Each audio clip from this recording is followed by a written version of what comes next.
Welcome to Talking Heads on USA Global TV, starring the one and only wonderful Dr. Jacqueline. It's a prestigious place where world-class influencers and experts meet, and where you'll find the most trusted advisors and coaches for all things in life and business. Visit usaglobaltv.com to sign up for our newsletter, get the value you need, and be first in line to learn about events and giveaways and other valuable content. Connect with us.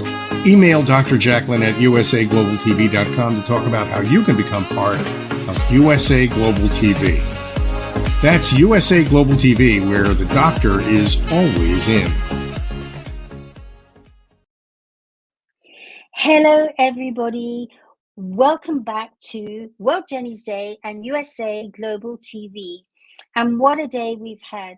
We're halfway through a marathon day, and the reason why it's been a marathon day is because it's World Jenny's Day, and we're being available, and we're having performers from all over the world performing in their time zones.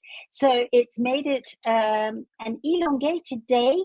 For some of our performers later on, it'll actually be the 11th of October, but still 10th of October in the US. So it's really quite a special happening that we have here today. And what a list of performers, what a lot of talent we've witnessed and been a part of. And I'm just so pleased as we normalize conversations around depression and suicide through creative arts, performing arts, and the arts, because that really makes a difference when you apply yourself to that. And today, or at this section, we're going to be having two people who are making a difference at a young age. And the first person I would like to introduce you to is actually one of World Jenny's Day's ambassadors. And she joined as one of our ambassadors last year, came in World Jenny's Day studio and interviewed me at 15 years old.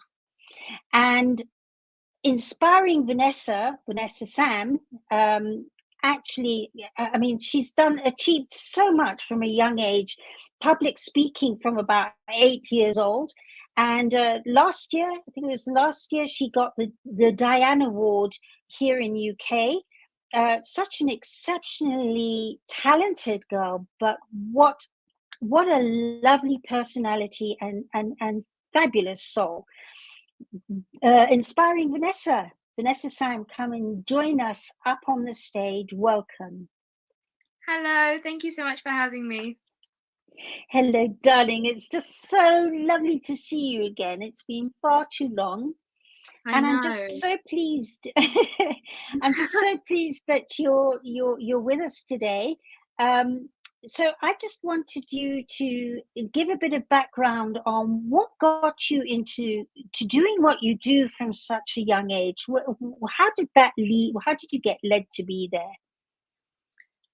So I began when I was 9 years old. So I've been doing public speaking, kind of building my personal brand for 6 years. So it's quite a long time.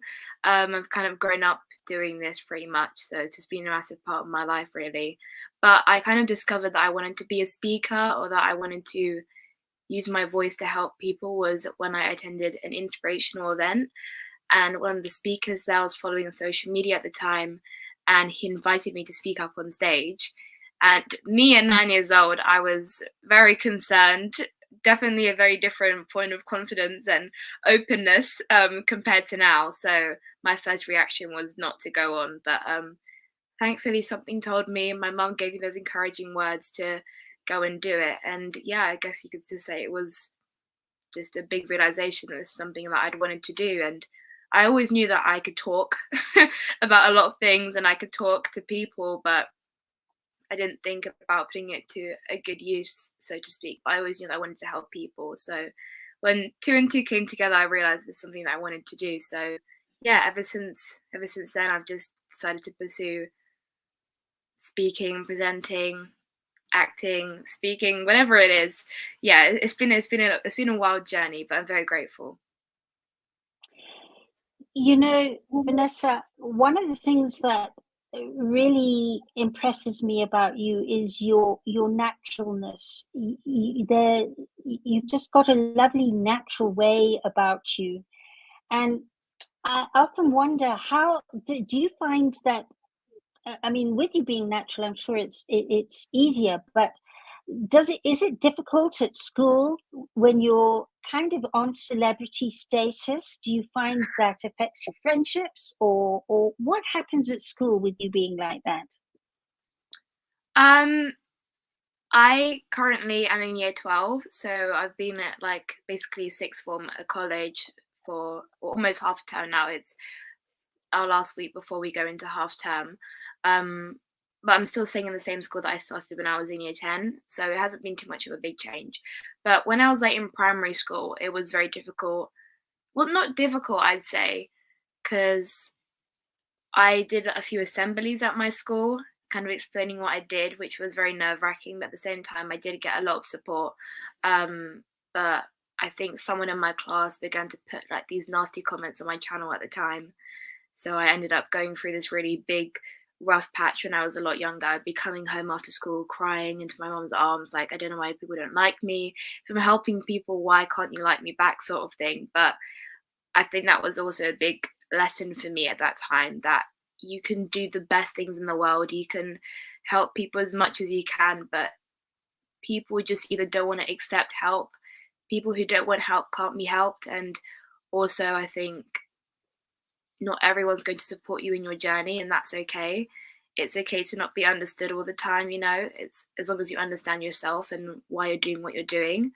So that was a big lesson for me. But at the moment now, I think I've definitely become very aware of who I surround myself with. And I've always been a big kind of preacher on that. And the people who you surround yourself with is really important.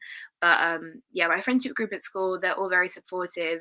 I don't really mention what I do outside of school a lot, especially now that I'm around new people. But it is slowly starting to be known. But I'm okay with that, you know. It's not like I'm putting it out there just to kind of show off anything. I'd rather kind of be introverted in that way and let people find out one way or another. But so far so good, and I'm very grateful for everyone's support because people have been very, very kind, and I'm glad that I have the circle that I do. Wow. It sounds like you certainly got it in a place of manageability, and I would imagine, I mean, I'm putting words in your mouth, but did you find that having had that difficult time, that it's prepared you for now and to be what you are now, or would you Yeah, say it's helped you? I think absolutely, yeah. I think because of that lesson that I learnt when I was younger, I've always taken that with me in everything that I did. You know, even if it's just for school, like if I do a piece of work that I'm really proud of, not everyone is going to be the biggest fan of that, and that's okay. It's one thing to understand people's point of views, but also take on constructive criticism. You know, that's something I've learned over the years as well, and to learn how to improve on things. It's just a lot about knowing your own character and how you can use other people to not use other people's, or not putting it that way, but how you can use other people's opinions to kind of help you improve as a person. So I do think it definitely has shifted the way I kind of socialize in that way. And I'm always very careful with the people who I'm friends with because, yeah, it's just the day and age of this world. You don't know what people want or their intentions behind things. So I think it definitely was a big pinpoint for me, as like in a personal journey, I'd say. Yeah, I'm sure it was. And mixing a lot with theatrical circles and actors and actresses and premieres and things, do you find a lot of people find that it's quite a false world? Do you find it's a false world? Yes, 100%. I think I was speaking about this with one of our friends this week actually, and I think despite I guess you would say the current climates of the world, I do think that the media, especially in the US, is a lot more open to things like that. But in the UK here, there's still so much unconscious bias, I'd say, when it comes to those kind of big events, or even if it comes to acting jobs. So I would say that it is very fast. You need to be a certain type of person to kind of get through it. And I'm a person who gets very overwhelmed very easily. So when I do go to events, despite me showing the best parts of the event, there have been times where I've almost been panicking because there's so much going on. So I think as much as I love to show the limelight myself, it is important to realize that there's a lot that goes behind doing those things. So I would say, yeah, it is a very fast-paced world to be in, and you need to be a very kind of what's the word they call it? Like thick-skinned person. I don't know if that's the right phrase for it, but yeah, you just need to, yeah, there's a lot that you need to kind of undergo to be in this kind of world of this kind of industry. Yeah, or I would imagine also another good way of saying it is being able to, because I could never have done that at your age. At 16, I was a wave of emotions, very sensitive. But it for me now at 64, I would be able to stand and look at that and look at that scenario and see it for what they were going through and what's happening with them, and that has nothing to do with me. And I wondered if that's something you at a young age of 16 have been able to do at all, or understand, where it's kind of like you watch people act things out. I'm able to stand back now as I've got older and watch them act out, because there's stuff within them or things happening within their lives that has created that, and actually has nothing to do with anything. Yeah, it's an interesting one. I think in the past few years, like especially I think during the pandemic, there was a lot of self-awareness when it came to things like that as well. And I think like over the past few years, it's been very like prominent that kind of the phrase that goes, hurt people. And when I first heard that, I was like, that does make a lot of sense. And I think from a young age, I kind of understood it a little bit, but I think now I've understood it a lot more. And yeah, I do think that sometimes the way that people act or actions towards things, that is a huge outcome of their circumstances that we have no idea that's going on. And I also kind of try to put myself in other people's shoes, looking at yourself kind of thing. Like, as much as I portray that I'm happy all the time, would someone actually know if I was going through something difficult, if I was going through a rough patch or whatever it is? So I kind of try to imagine someone else looking at me that way and vice versa. So I do think that everyone should become a lot more, I guess, what's the word for it? Tolerant towards things that happen or the way that people act out, because you don't know what's going on. But at the same time, I am a big person in saying there can be reasonings for things, but it also doesn't justify actions. It can explain things and we can understand them better, but it doesn't excuse someone from a situation if it ended up hurting someone else in that way. So it's a difficult one, but there's a lot of different perspectives you can touch on when it comes to that. It certainly is. And as I say, I don't think I could have worked all that out at 16. And for me, I think hormones are all over the place. And that's what I've admired about you. It seems like you've transitioned from being a child into teenagerhood with some amazing coping skills and tools to get you through it all, and to stay consistent. And I really admire you for that. And it's why it was with such a lot of honor that and I was so pleased to be able to invite you to be a World Jenny's Day ambassador, because this is about the youth as well, and it is about the next generation up and coming, and how wonderful to have somebody that has these points of views and that disposition that can help others to feel inspired that they too can be the same. So, accolades to you. So, Vanessa, our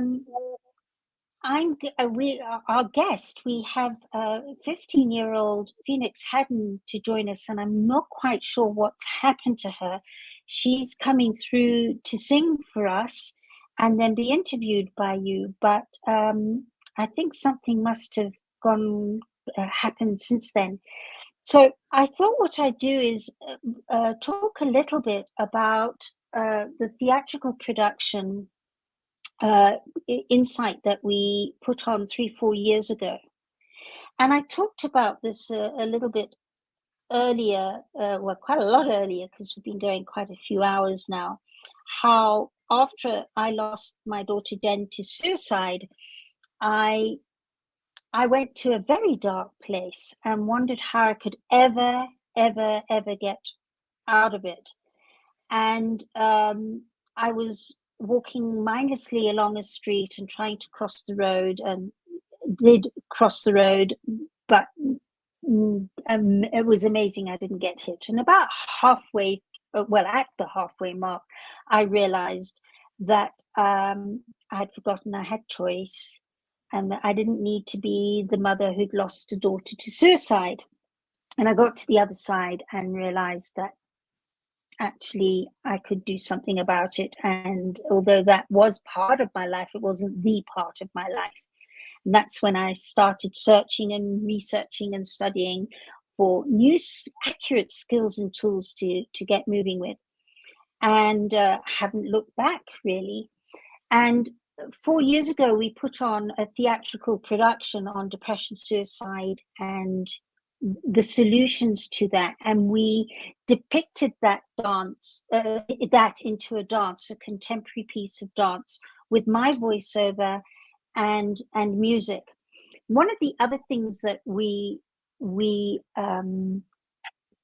I noticed was with dealing with Jenny, my 16-year-old, who was in a really difficult state of mind, was that she'd say, okay, now I'm going to be positive. I'm going to be really, really positive. There we go. I'm being positive. I'm being positive. I'm being positive. And then she'd say, okay, now I'm going to be all right. And then life would start happening all around her, almost shouting and screaming at her. And she didn't know how to handle it. So that was the other part of crossing over that we added, was that it's all very well saying, yes, I'm going to be positive now, and I'm going to get over feeling compromised. I'm going to get over feeling depressed. But without the skills and tools, and I think that's where a lot of young people often are, they just don't know how to do it, because it isn't just about being positive. So I'm going to show this piece for everybody to see out of the theatrical production insight.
I believe you can't hear anything, and I'm not sure why this isn't working. I obviously can't share videos, Dr. Jacqueline, and I'm not sure why. I wondered about it earlier. So, because it's all full of commentary, there's music and commentary, a voiceover, my voiceover, in fact, talking about what's happening. So I'm not sure what technical stuff we're going through here. So, Vanessa, do you want to talk to me about what I've just spoken about? Does it ring a bell, or this, about being positive? Yeah, I think that's why I kind of fell in love with World Jenny's Day as well, because it's all about expressing yourself, and I think that was a really big aspect for me, because I think we always try and, when it comes to mental health, we always talk about speaking about your feelings or finding ways to communicate your feelings, but not everybody can do that. Not everybody is always okay with speaking to someone, or maybe they don't have someone to speak to. So I think just the idea of expressing how you feel rather than trying to tell or speak about how you feel makes a massive difference to a lot of people. So I think when it comes to bringing in the arts, there is a lot of positivity that can come from that through someone expressing themselves through the arts as well. So I think that's a really big part of trying to remain in a positive mindset, or trying to remain in a good mood majority of the time, or whenever you can be. I think it's always finding ways to express yourself, whether that is through dancing, spoken word, painting, like whatever it is. I think just the idea of expression, you can really find a lot about yourself, I think, just for expressing yourself. I mean, if you read people who write just how they feel, they kind of tell themselves how they feel, and they didn't even know how to communicate that from before. So I think, yeah, this is a big part of remaining positive, I'd say. Yeah, because I think before now, people are talking a lot more openly about their feelings than ever before. Would you agree? Yeah, 100%. I think because of social media and stuff, mental health has become less of a stigma. But I do think there still is some kind of taboo around mental health or how we deal with that. I think despite the fact people being authentic online or being authentic in person, I still think there is a lot to be said about how we express our mental health, our exterior, to other people as well, which I think is something that should be looked into more often, and kind of how we cover up the way we feel, despite us knowing it's okay to feel a certain way. So I think there's always going to be a lot of work to do in any kind of area that you're talking about. But I do think we've made a big improvement when it comes to breaking down that stigma and actually opening up the conversation about it, especially like in education as well. Schools are becoming a lot more open to understanding exam stress, for example, or understanding workloads, and telling students from obviously a young age that mental health is a normal thing, that we all have it, and these are some ways that we can support you. So I do think we are making a big turn in the right direction. But as I said before, there's always going to be work to be done to improve. Yeah, I think there is, and it really has made a difference that people feel a little bit more normal in expressing themselves. Because I can remember before losing Jen, one day I really tried to understand what it was that was eating her up. So, she'd say, well, this person said that and did that at school, and then this happened, and then that happened. And I said to her, but Jen, everybody has that happen to them at some time. We're all challenged like that from some time or another. It's life, it's natural, it's normal. And I remember her saying to me, but Mum, I'm not everybody.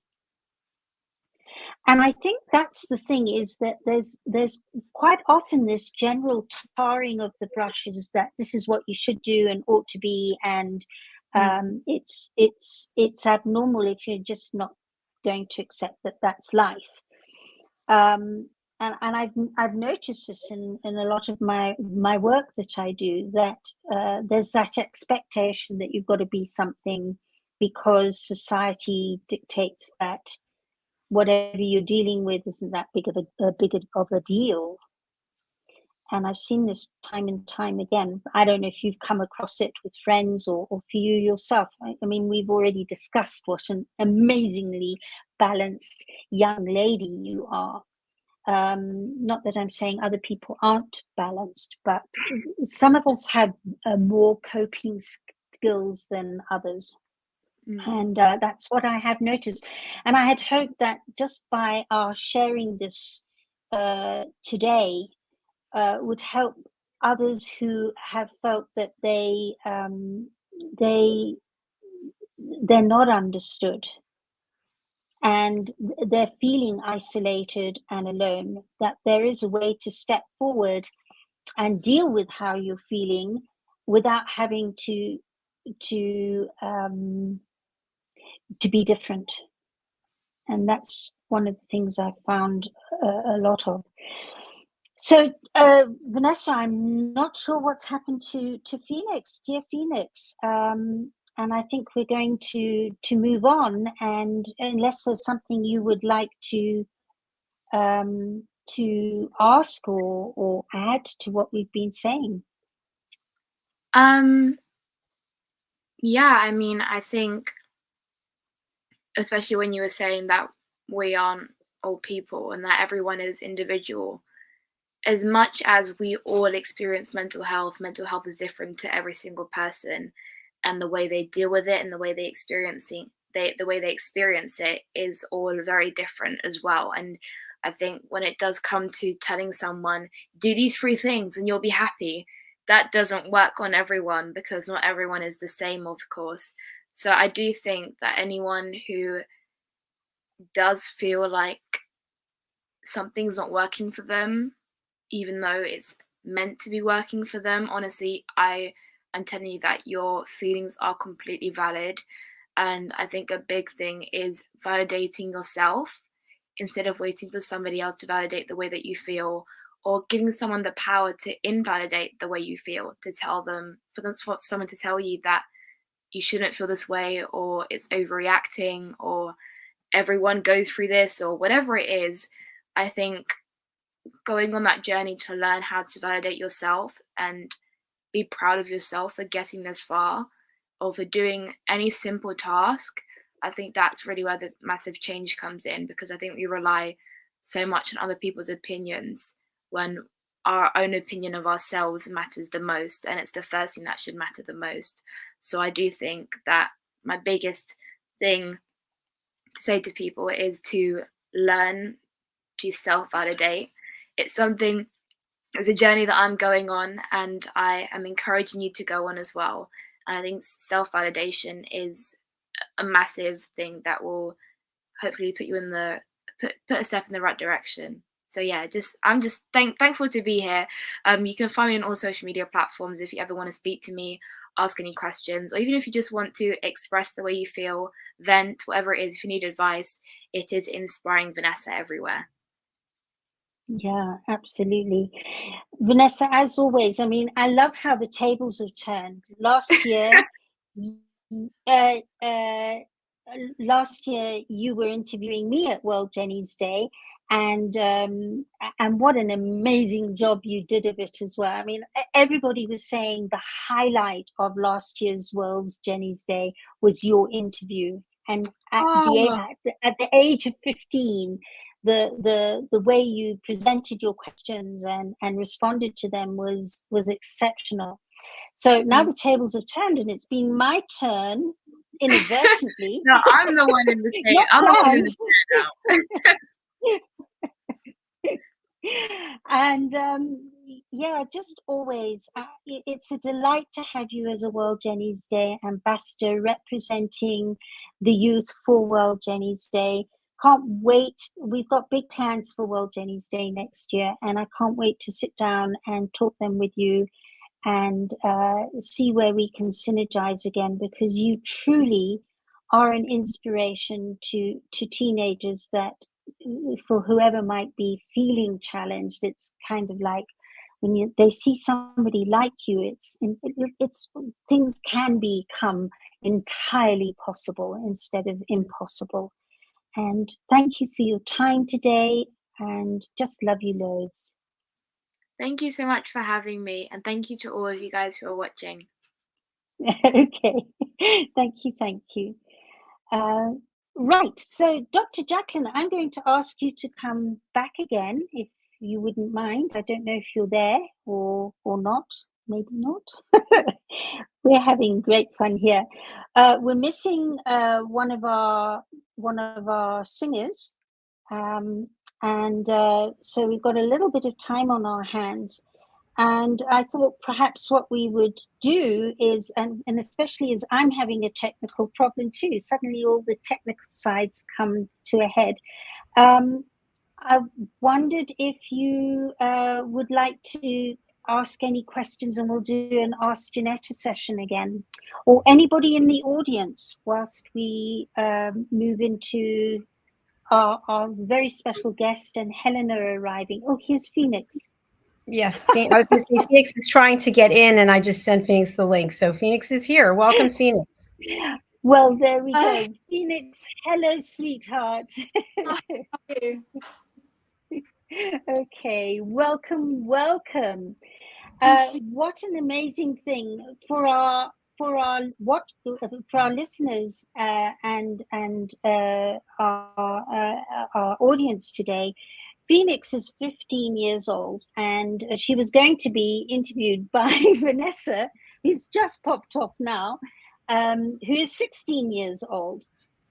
But Phoenix, I wanted to ask you, what brought you? It's pity we can't bring Vanessa back, because she's got the interview. Vanessa, come back. We love you. All is forgiven. Anyway, Vanessa's not backstage, though. I'll try to get Vanessa while you're doing that. All right, wonderful. So Phoenix, welcome today. And I just wanted to ask you, how many years have you been singing? Well, I started singing in the first lockdown. Hi.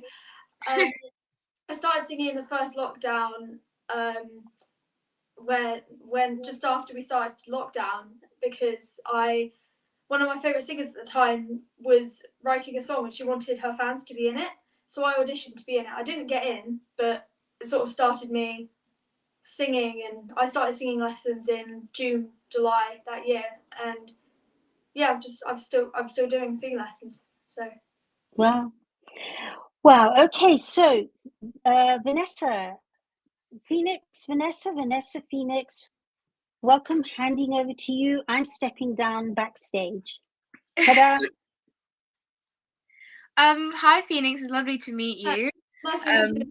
Virtually. I don't know what Janetta just asked you, but I'm just gonna head straight into it and see where the conversation goes. But my first question is, because I can tell how passionate you are about music, especially, is what's your favorite piece of music or song that you found that really inspired you? Whether it's the rhythm or if there's a certain lyric that really just inspires you or motivates you. That's a really hard question. I have a huge playlist with loads of songs. It's like 12 hours long. Whoa. Really hard favorite song. I think I'm mainly inspired by Billie Eilish. She really inspires me. I really like her music, and I've listened to her for about a year and a half, and her music really inspires me because it's just the lyrics and all the chords and backing it sounds really good. And recently I've also been inspired by Conan Gray. His music is, one of my friends showed me his music, and he's amazing. I love it. I haven't listened to all his music, but I love the topics, and I really love music that's about the things going on in the world that are bad, like the mental health and war. And I just think that's really important to talk about. And yeah. I completely agree. I mean, you just named some of my favorite artists as well. I think especially with Billie Eilish, when it comes to even like her music videos, the visuals of them all, you can just tell that music is purely her self-expression, which is so encouraging to see for people as well. And don't even get me started on Conan Gray. I love his music. He is brilliant. So anyone who needs some new artists, I mean, you probably heard of Billie Eilish anyway, but yeah, I 100% agree with you on those two. My next question is, I know that you are going to be doing your GCSEs this academic year, so wishing you the best of luck. I've just finished that, so I'm done with that era of my life, thank goodness. So this question is, has school ever affected your performance in music? And if so, please do give us an example, or if it's caused you maybe to sing better or worse, or yeah, has it just affected your performance, and in what way? Well, I mean, if anything, it's made me better. I do music GCSE. My music teacher is amazing, and I play in the orchestra as well because I play piano, guitar, ukulele. I play piano in the orchestra, and he's really helped me learn sort of even just playing basic chords because I'm self-taught. He's really helped me to learn how to play really well, and I think we're also allowed to practice in lunch times at school, and I think having that time as well is quite helpful when I do need to practice. We're also on Friday actually, I'm doing one of my recordings for my GCSE performing coursework, and yeah, I think having all this coursework, composition and performing, which is our coursework, it's really helped me become better at writing music. And I don't think I would have started writing music if it wasn't for starting doing composition in class. So yeah. I mean, that's really great to hear, because I think for a lot of students, maybe their teachers aren't as supportive as they'd like to be. So, little shout out to your music teacher for being brilliant. And it's great to see that you are obviously enjoying the subject that you're doing, and of course, it's helping you inside of school and outside of school as well. But yeah, that's really great to hear. Why do you think music helps people so much? I think music is just the remedy for everyone. It doesn't matter where you're from, who you are, what you've been through. Music just brings people together. And my question is, what's your point of view on that, and why do you think that is? Yeah, I totally agree with you. I think there's music for everyone out there. My grandparents listen to classical music. So I play some music like Que Sera Sera for them, and my dad listens to 80s, 90s rock, indie rock music. My mum listens to I don't really know what my mum listens to. My brother listens to the Simpsons blues. Random stuff that my dad shows him, but I think there's definitely something for everyone. There's a whole range of music. You've got new music coming out every day, and I think there's always something to help someone. And yeah, music is, there's always music to relate to as well. I think relating to a song is so good. It feels really good, and yeah. I mean, I again 100% agree with you. I think when it comes to music, especially with the relating to it thing, it can be very powerful, because songs, music, they tell a story, and we can all relate to a part of the story or the whole story one way or another. So I think that's also why music just brings people together, and I think that's why we need to have more people like you who obviously love music as we all do, but also want to make a positive outcome out of that as well, because it kind of brings me on to my next question, which is that music can really uplift someone, but at the same time it can also make someone feel really low, depending on what the lyrics might consist of, or yeah, just the tone or the mood of the song. So my question is, what are your words of advice for people who want to feel happier? And it doesn't even have to relate to music, but you can have your own take on it however you want. Well, talk about how you feel. I think if you don't talk about it and if you bottle it up, it's just going to make you feel worse, and then it's going to all come out and it's really not going to be good. So talk about it, find someone you trust and just open up to them, and find people that you love and that are nice to you, not like with friends as well. I've had some not very nice friendships in the past, but I've learned to leave that and make new friends. Like I've got a whole group of friends who I act with in pantomime every December, and they are the nicest people ever, and I'm so grateful to have them. And I've also got my best friends, and I just think, yeah, find people you love and try just do everything with that person. I don't know how to explain it, but No, you are completely on the right track. I mean, what you're saying here is pretty much surround yourself with people who are gonna accept you for you, and who yeah, are gonna love you for all of you, no matter the way you feel on whatever day, or whether you're performing with each other, whatever you're doing, whether you're sitting in class together. Just find that kind of circle of people who accept you for who you are.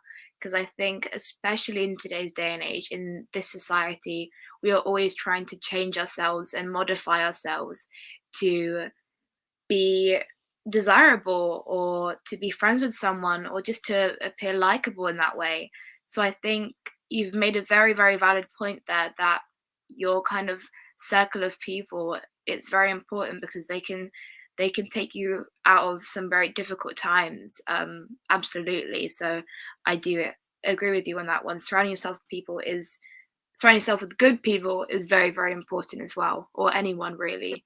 Even if you may not be the most sociable person, sometimes another person's opinion can really help as well.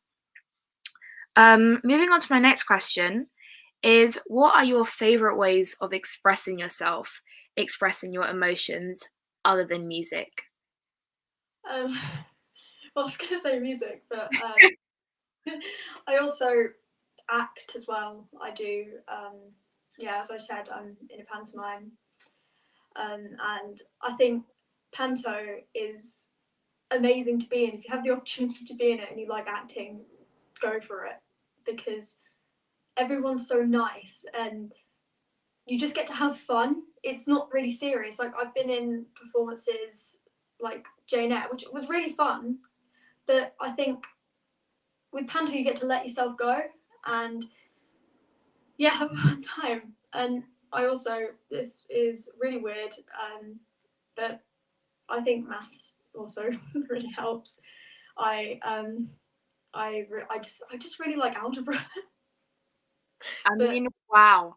I wish I could relate to you, but algebra was one of my least favorite things. So I wish I could, relate to you on this one, but that is good going for you, because I could never. But you have made some very, very good points there once again. I think I do acting as well. So I think being able to, again, that whole idea of telling a story, especially through characters, is really powerful. And again, doing the panto that you just mentioned, you're with a huge cast of people who are also passionate about what you do, and you guys are all there for the same cause, and you get to meet a lot of new people when you put yourself out there.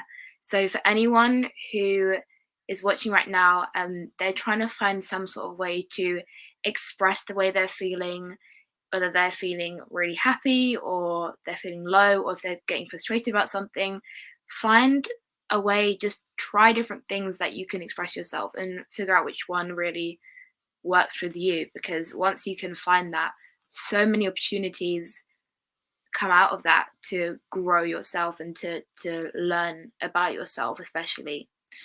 In honor of Mental Health Day, obviously we're here for World Jenny's Day to raise awareness of mental health struggles. So what is your tip that you would give someone who's experiencing a lot of sadness? well, you're not alone.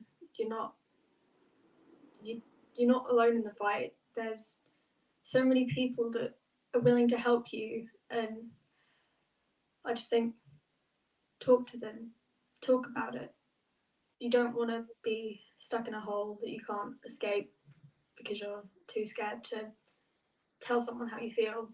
And yeah, and music again does really help. I think find the sort of music you love and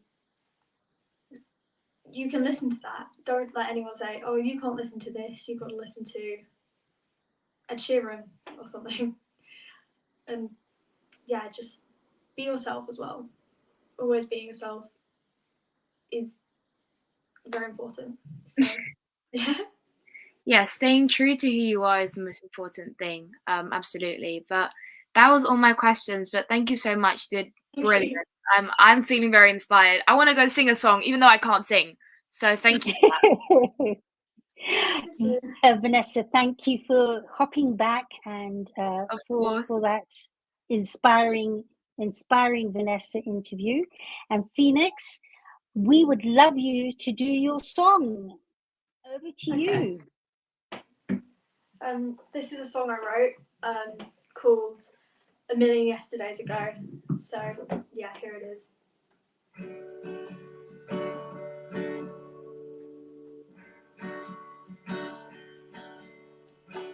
Pink clouds in the evening sky, winter's breeze on another night, pretty people in the sand, listening to the brass band, boats sailing on the water, people fishing in the harbor, the sun's almost set on the horizon and you're not here right now.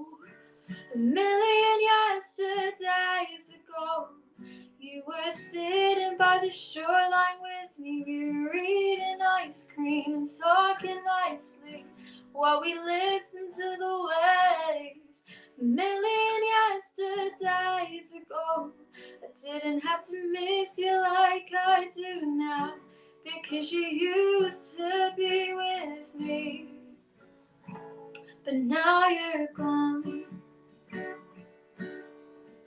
I took my ukulele to the beach one day.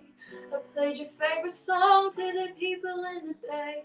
I played my music till they were all gone. Now I'm alone. Why couldn't you stay a little longer and listen to me sing your favorite song? But now my head's stuck in the clouds, looking for you. Oh, a million yesterdays ago, you were sitting by the rock pools with me. We were laughing and smiling endlessly while we watched the sinking sun. A million yesterdays ago, I didn't have to miss you like I do now, because you used to be with me, but now you're gone.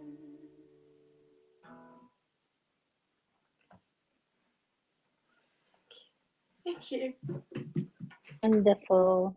Considering that you're pretty new to this, you've got a beautiful voice, and yeah, congratulations. I'm really looking forward to hearing where you go with this and the very special music teacher you have. And thank you for being with us today. It's been so lovely to get to meet you and to hear your talent. This is great. Having this age group here on this day is what it's all about. So thank you both for being here, and see you both soon. Thank you so much for having me. Thank you. Bye. Bye. And I would like to invite Helena Sharp to come back and join me today. Hello, Helena. Hello. Oh, how lovely. Wasn't that lovely? Oh, that was so beautiful. Beautiful.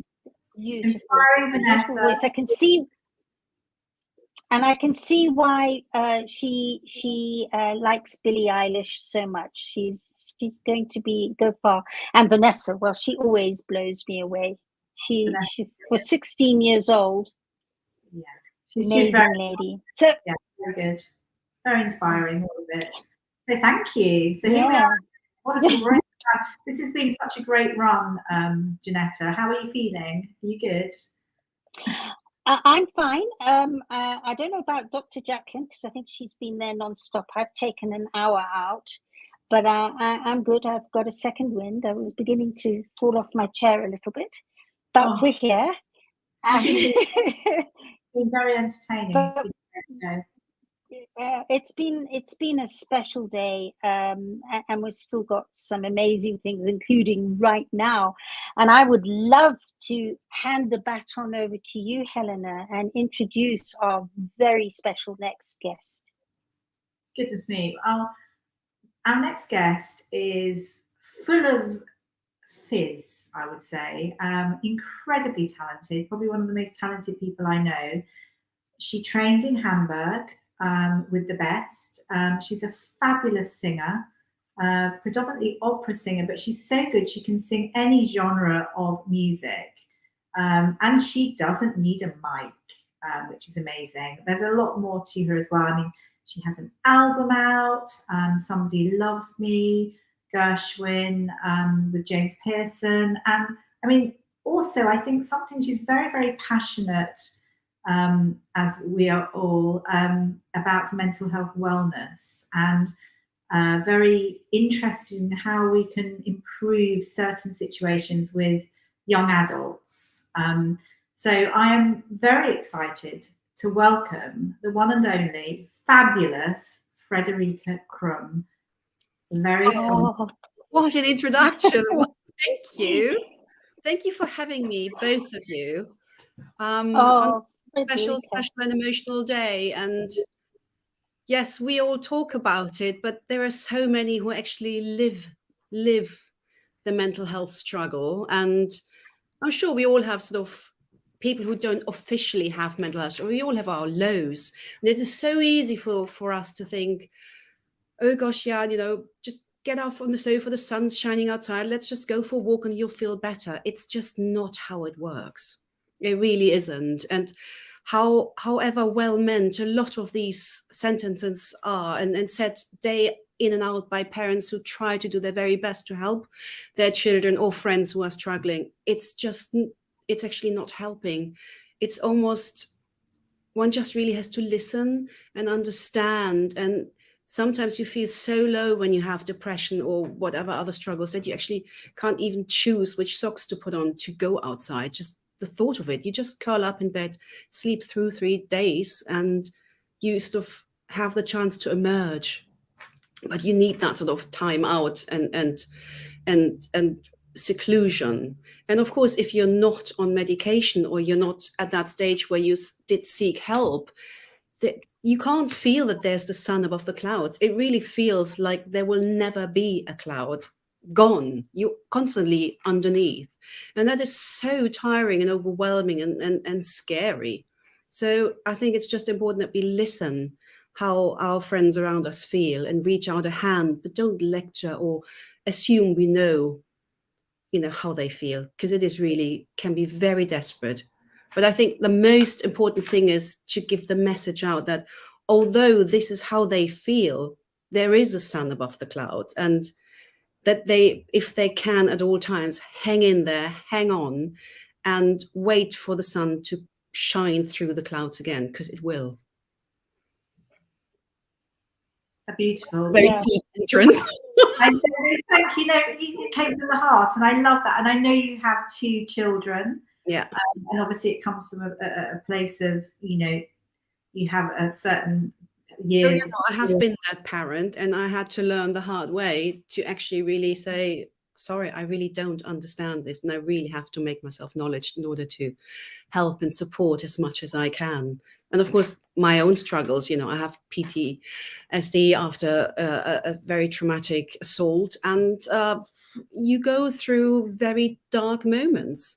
And it is only thanks to wonderful friends and, of course, music that I am where I am today, but as well because I did trust in reaching out. And that's important. But, not everybody can, and not everybody has access. That is a whole nother thing. That is another story altogether. But it is being able to, as you say, step out and feel safe enough to open your mouth, because often it doesn't feel safe enough. People's energy changes around you when you start talking certain conversations with certain words in them.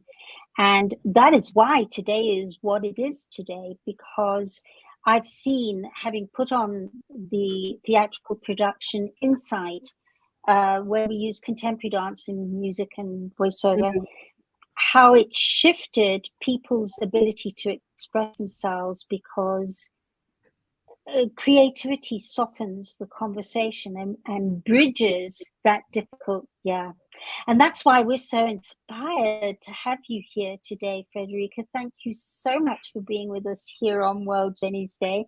Frederica, I know you've got a very busy schedule where you're singing, and it's just wonderful that you could take this time and spend some time, because if this can make a difference to one person, absolutely, good job. Absolutely. And you know, I've been inspired by listening to people opening up about it, and it did help me. So I think it's just, you know, sharing is caring, and we can only share our knowledge and our journey that we learned to deal with certain situation, and it will benefit people if they're willing to listen, open to listen and able to. Not everybody's in the place right now to do that. Yeah, no, absolutely. Very, very true. So I know you've sent through two clips for us to watch this evening, which is really rather special. And I know Dr. Jacqueline's got them lined up for you. So would you like to talk about them? What would you like to say? I don't know which ones you have chosen in the end, but I mean, it's not really so much about my singing tonight. It's not really about the sing. Well, maybe you can blend them in and blend them out again. We don't have to sit 2.5 minutes and listen to my singing. I think I'd rather talk about. No, we do. Yeah, no. This is about singing and performing. We've had song and dance and poetry. And just now we're going into a 2-horse meditation, by the way. But it's all about celebrating mental health wellness through arts, and we would love to hear your singing. I know I'm talking for myself, but I'm sure is a huge release and relief to express and to let tension flow. Certainly for the ones who perform the music, because it literally flows out of us, but as well for those who receive the music. And in lockdown we have seen how many people were deprived of live music and what it did to all the world over. And I think I certainly survived a lot of the challenges that were thrown at me because I had that release and relief through music. And it is magical what music can do. It's just amazing. Can I just interrupt as well that Frederica, during lockdown, she gave some lovely concerts where she lived in her area. So she'd be outside her house, but gave these amazing concerts to people, and people would come and listen to her. But how lovely is that? How giving is that? Yeah. Well, I mean, it was partly selfish because I needed to do something. I was going otherwise stir crazy. I mean, there's only so much wonderful Netflix that you can watch. And I'm always somebody who is very positive and proactive. I'm not usually one to sulk and sort of, you know, look at what's going wrong in life. If something goes wrong, I look at how to change it. And that is a gift that I'm very aware of.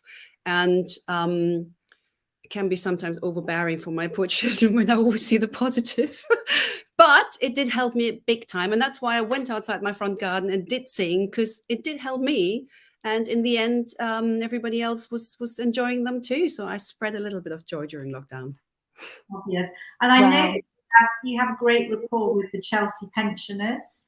I do. Which and give hugely charity-wise. And I think one of the clips that we have is you performing. Is that right? And I think it's something to do. It's talking about. Oh, you mean the one with Russell Watson at the Royal Albert Hall? I think so. Is that with the Chelsea pensioners? Yes. There was a song I recorded with Russell to raise funds for their wonderful, the world over famous, iconic Scarlets uniform. I don't know, is that the clip you've chosen? I think we've got that clip. I don't if we've got it to hand. I'm not too sure, Janetta. I'm not sure. We've got two clips lined up. Let's see which one it is. magic. Go with the flow. Let's see what magic they present. All Over one. to you, Doc. Serve our country, proud to do my tour of duty, eager to believe we'd make this world a safer place. Write a letter home to mother, pray we're not machine gun fodder. Dare to dream we'll walk again our green and pleasant land. Push on,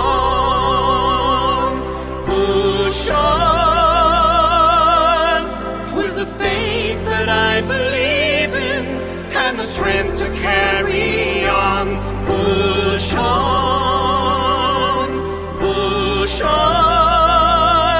it's every man for himself in this hell called home from home.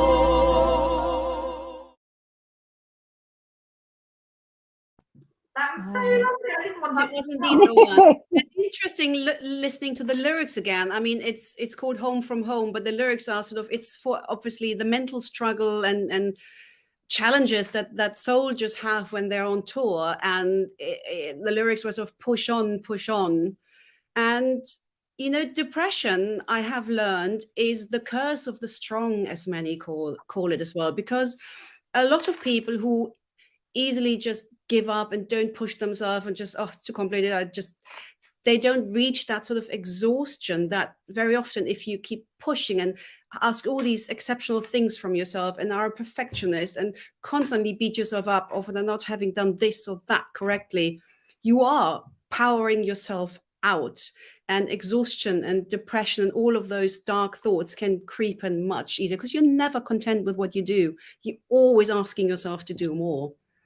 So there's a good book called The Curse of the Strong, and it explains things rather well. Yes. Wow, and I love those Chelsea pensioners too, just amazing. And I know we've got that second clip, Dr. Jacqueline. Do you want to bring it out?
feeling all Christmassy now.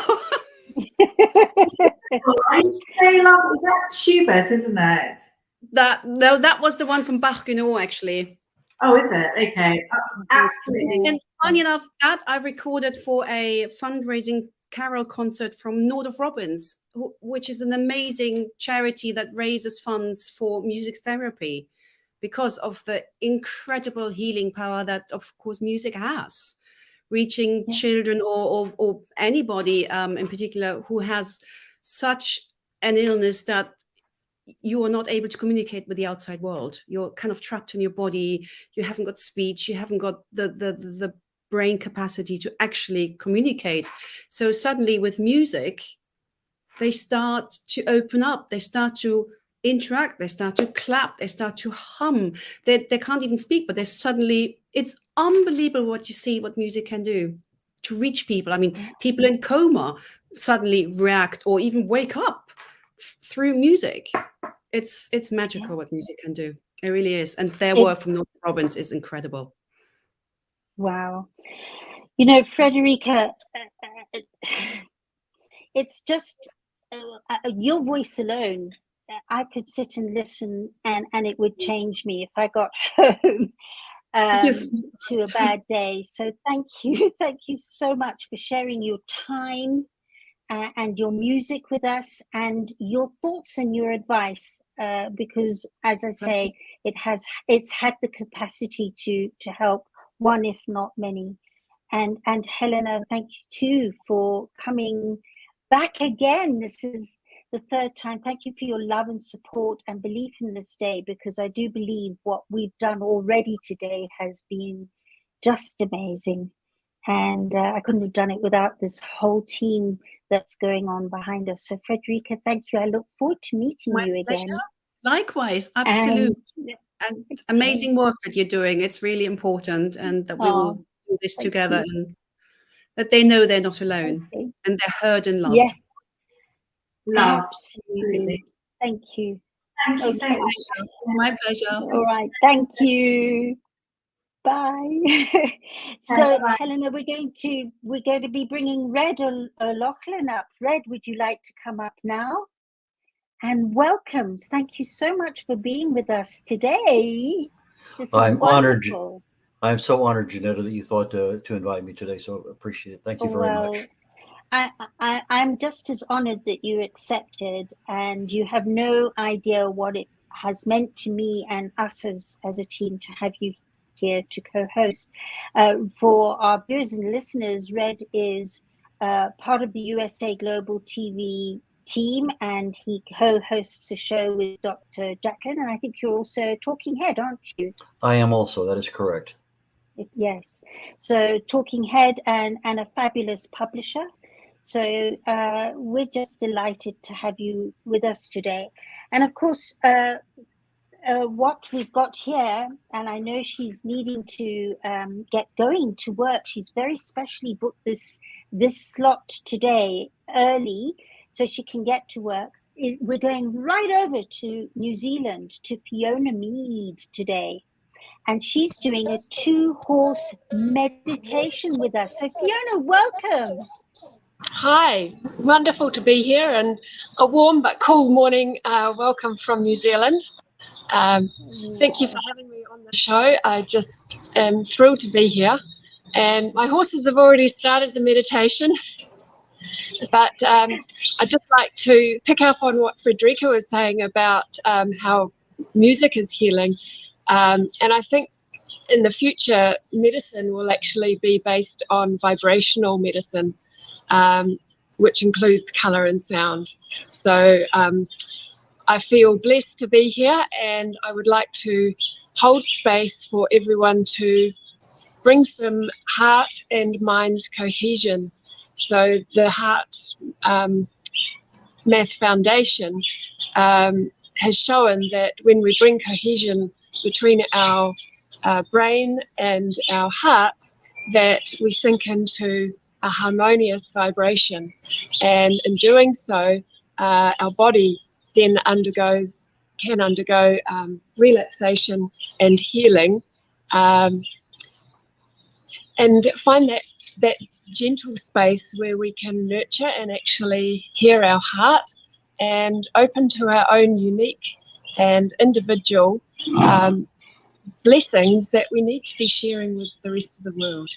So the horses do feel the emotional energy. They've got huge heart energy, and they can feel, their heart energy can feel other beings a football field away. So it really is quite large, unlike humans, which tend to be, 2 to 3 meters, sometimes up to 8 or 10. So horses are also known to be very healing. Autistic children have great therapy with horses, and even just coming out and brushing a tail or just being with horses somehow feels really healing to me, and I know it is for a lot of other people as well. So I'd just like to share a short meditation, and I'm just going to open the space so that you can create in yourselves that balance between heart and brain, and maybe the horses will bring some antics and maybe they'll just stand rock solid still.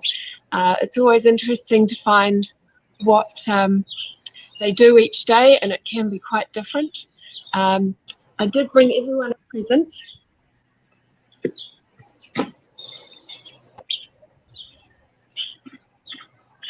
And the present I'd like to bring from Kiwiland is one of being present in the moment. And that is the most important gift, because when we collect and gather our energy into the moment and live truly in the now, then we are really blessed.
Can't quite tell what horses will be doing in the moment, and you did get to meet Kiara, the grey one, and Ollie, who's my little healing horse. He does like the energy, and he'll start backing up right now and probably want a butt scratch. Certainly putting on all the performance today.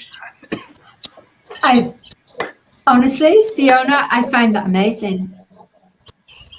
I find it amazing, don't you, Red? I mean, I've never known a horse meditation. I've never heard of it before in my life. Experienced it here. Almost fell asleep. Actually, I did fall asleep a couple of times. By the time I finally caught myself, okay, fine, I'm back here with the living again. But it was interesting to see how the horse was trying to connect with her. And I don't know what the vibe was going between her body and the horse, or the minds, or whatever. But it's just one of those things that we never ever see, and just on USA Global TV and radio, we have seen it.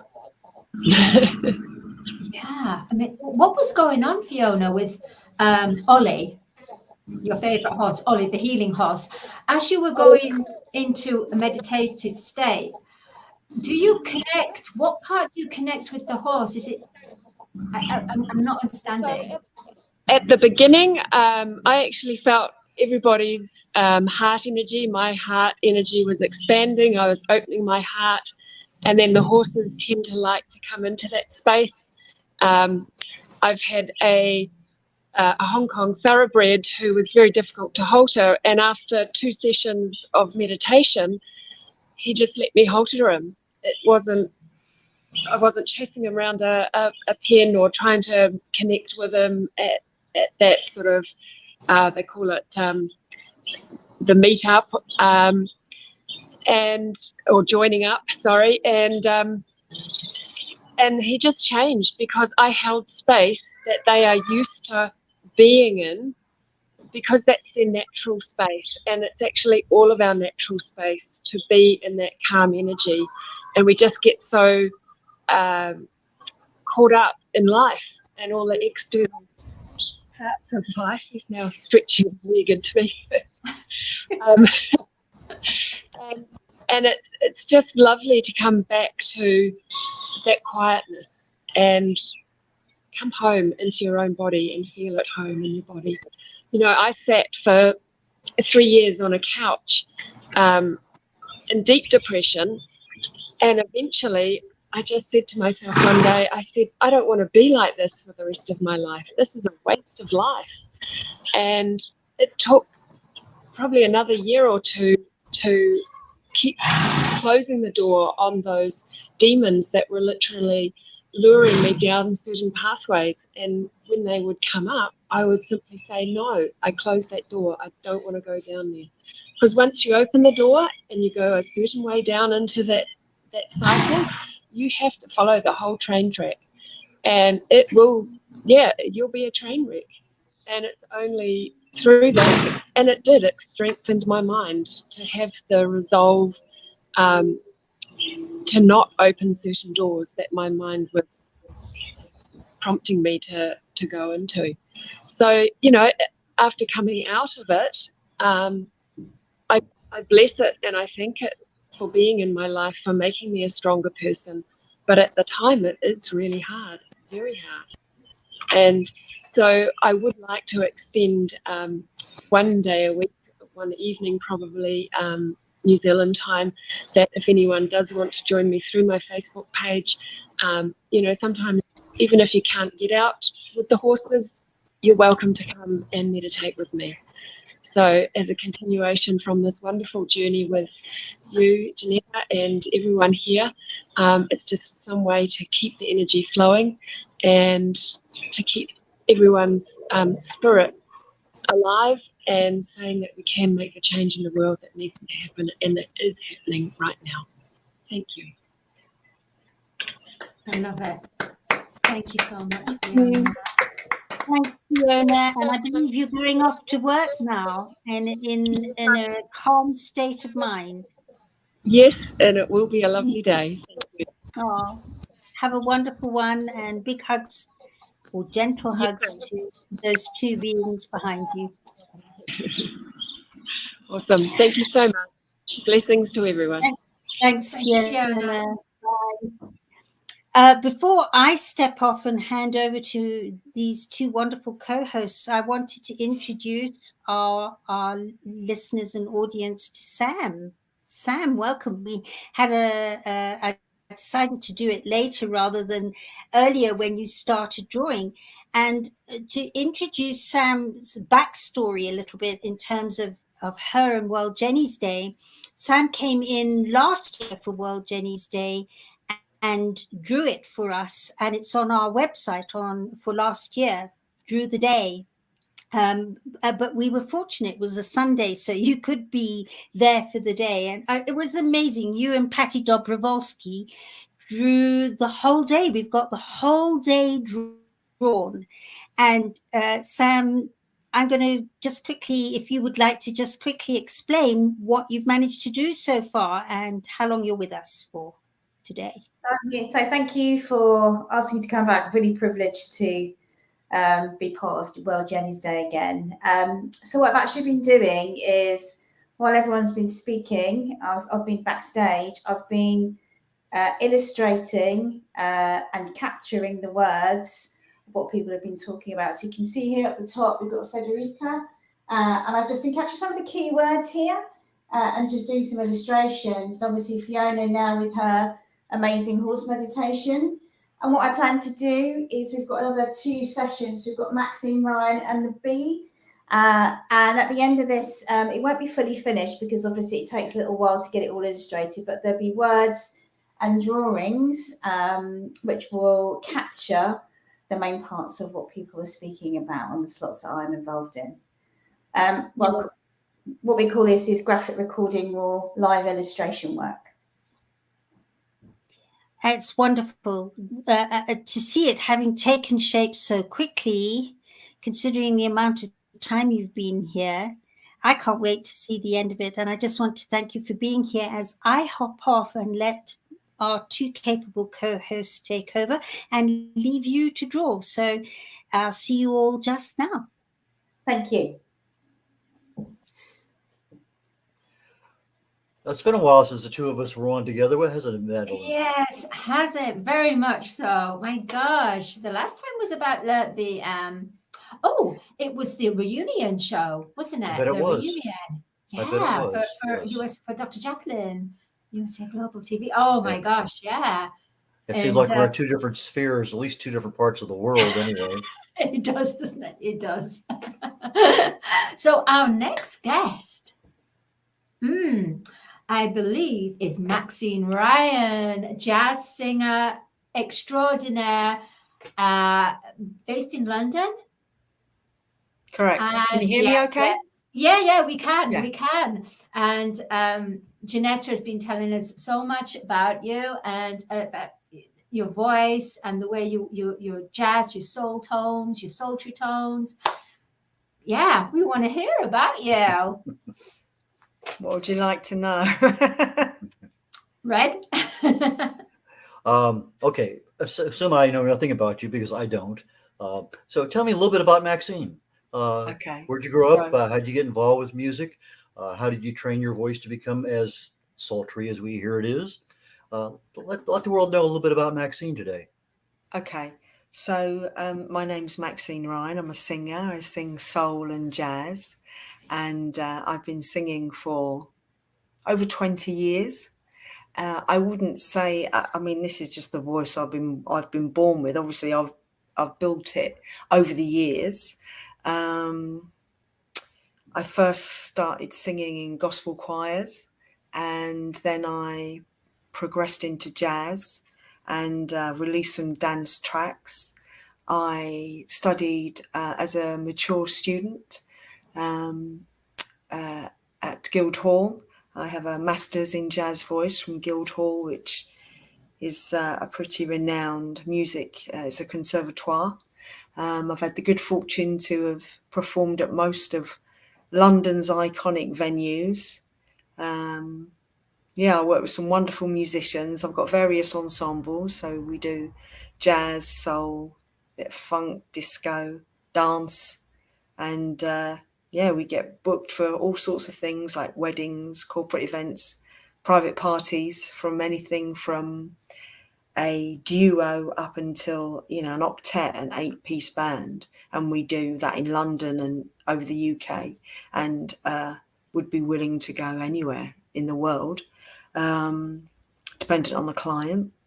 And for me, it's something I consider singing my God job. I decided that I wanted to become a singer maybe like 30 years ago or something like that. And it's been a very long journey to today.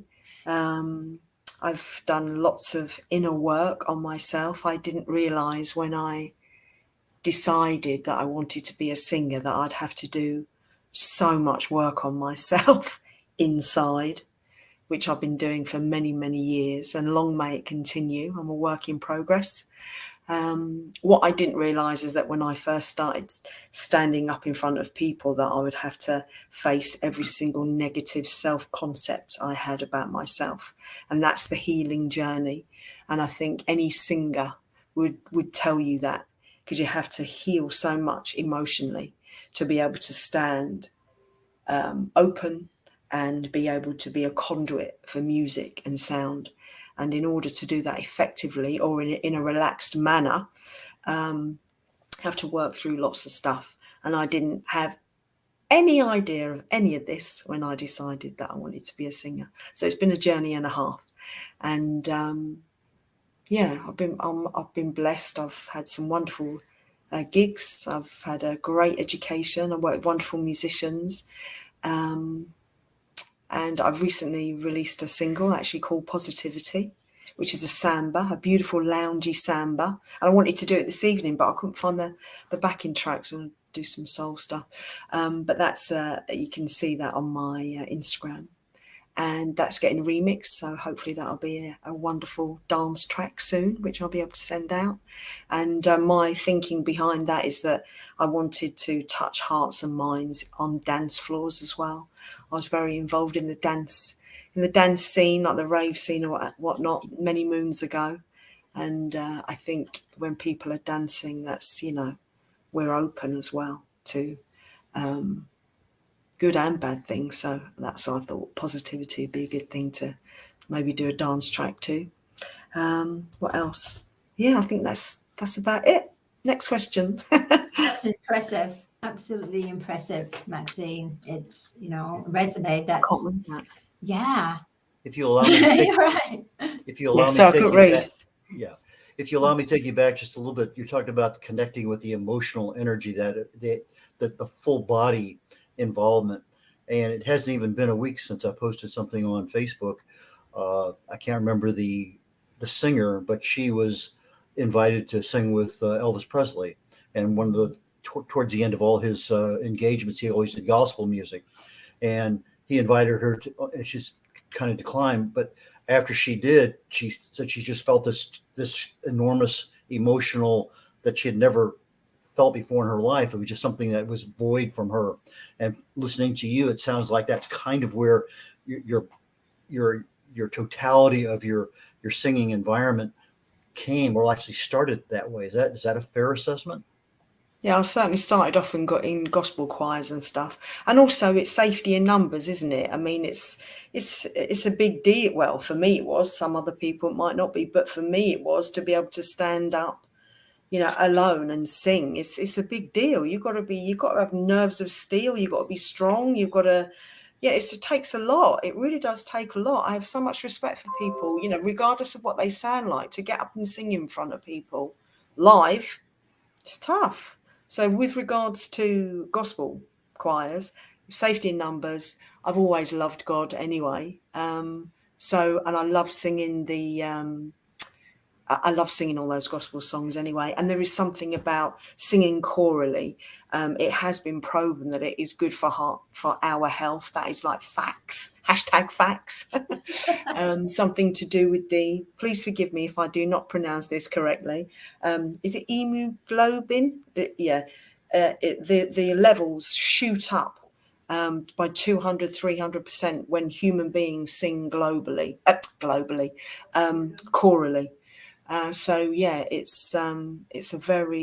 a very good thing to do for us to sing chorally. But I loved it. I love the harmonies, and I love the camaraderie. And there is something about being involved in a wall of sound, like, oh my God, a wall of sound that are created by voices. I find quite overwhelming is not the right word. Powerful, incredibly powerful. And it's like heaven goes woo, like that. Heaven goes woo, like that, with music and harmony. That's how I experienced it anyway.